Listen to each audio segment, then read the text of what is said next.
Hello guys, आज हम explain करने वाले हैं एक एक्शन फैंटेसी मूवी को जिसका नाम है लीग ऑफ गॉड्स।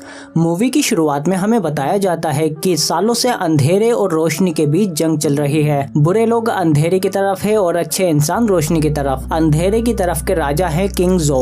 जब सिपाही राजा के कमरे में आता है तो उसे एक 9 टेल फॉक्स डीमन खा जाती है। इस डीमन का नाम है डाजी, जो किंग जो की मिस्ट्रेस है। इधर किंग जो के राज्य के बाहर हमें कुछ सिपाही दिखते हैं जो कि शीची राज्य के हैं और ये राज्य किंग जो के खिलाफ रोशनी की तरफ है। इनका लीडर फाजी सिपाहियों को समझाता है कि कैसे हमें किंग जो की कैद से इनविजिबल ट्राइब के लोगों और ग्रैंड एल्डर को बाहर निकालना है। पर वहाँ डाजी भी होगी जिसे सिर्फ मास्टर जियांग ही मार सकते हैं। तभी वहाँ मास्टर जियांग भी आ जाते हैं और वो इन्हें बताते हैं कि जब किंग जो छोटा था तो उसने इस दुनिया पर कब्जा करने के लिए शैतान से एक सौदा किया था, जिसके बदले में ब्लैक ड्रैगन इसके अंदर आकर रहने लगा और जब आसमान में तीनों सूरज एक साथ आएंगे तो ब्लैक ड्रैगन आजाद हो जाएगा और इस धरती पर 18,000 सालों तक काली शक्तियों का राज हो जाएगा। इसीलिए हमें ग्रैंड एल्डर को बचाना होगा क्योंकि सिर्फ वही जानते हैं कि ब्लैक ड्रैगन को कैसे मारा जा सकता है। इसके बाद ये लोग किंग जो के महल में आ जाते हैं जहाँ पर डाजी किंग जो के सामने ग्रैंड एल्डर को पेश करती है और उन्हें बताती है कि इस बूढ़े की आंखें भविष्य देख सकती हैं। इसके बाद जब किंग जो ग्रैंड एल्डर की आंखों में देखते हैं तो उन्हें उसमें अपनी मौत दिखाई देती है, जिस पर किंग जो कहते हैं कि इस बूढ़े को मार डालो और इसकी आंखें निकाल लो। सिपाही ग्रैंड एल्डर की आंखें निकालने के लिए आगे बढ़ते हैं और इधर ली भी अपनी ताकत का इस्तेमाल करके इनविजिबल ट्राइब के लोगों को आजाद कर लेता है। पर इसका पता ऊपर किंग जो के कमांडर लिपर्ट को चल जाता है और फिर महल के सिपाही इन लोगों को चारों तरफ से घेर लेते हैं और इन पर तीरों की बौछार करने लगते हैं। अब यहाँ से निकलना नामुमकिन है। तभी इनविजिबल ट्राइब के लोग इन्हें टेलीपोर्ट करके महल के बाहर जाते हुए नाले के पास ले आते हैं। इधर सिपाही ग्रैंड एल्डर की आंख निकालने ही वाले होते हैं पर तभी वहाँ मास्टर जियांग आ जाते हैं और इधर ये लोग वहाँ से निकलने के लिए नाले से जाते हैं पर तभी वहाँ कमांडर ब्लैक जगुआर पर बैठकर आ जाता है और इधर डाजी भी मास्टर जियांग को अपने माया जाल में फंसा लेती है और इधर कमांडर फाजी पर अटैक करता है पर ली उसे बचा लेता है और फिर ये लोग सूझबूझ से कमांडर को वहाँ फंसाकर निकल जाते हैं। इधर डाजी मास्टर जियांग को उम्र घटने का श्राप देती है जिससे इनकी शक्तियाँ कम होने लगती हैं। ग्रैंड एल्डर उन्हें अपनी एक आंख निकाल कर देते हैं पर उनसे पहले डाजी वो आंख पकड़ लेती है। तभी ली आकर उस पर हमला कर देता है पर डाजी को उल्टा इसमें मजा आने लगता है। किंग जो फाजी से कहते हैं कि अपने राजा से कह दो कि मैं शीची को तबाह कर दूंगा और फिर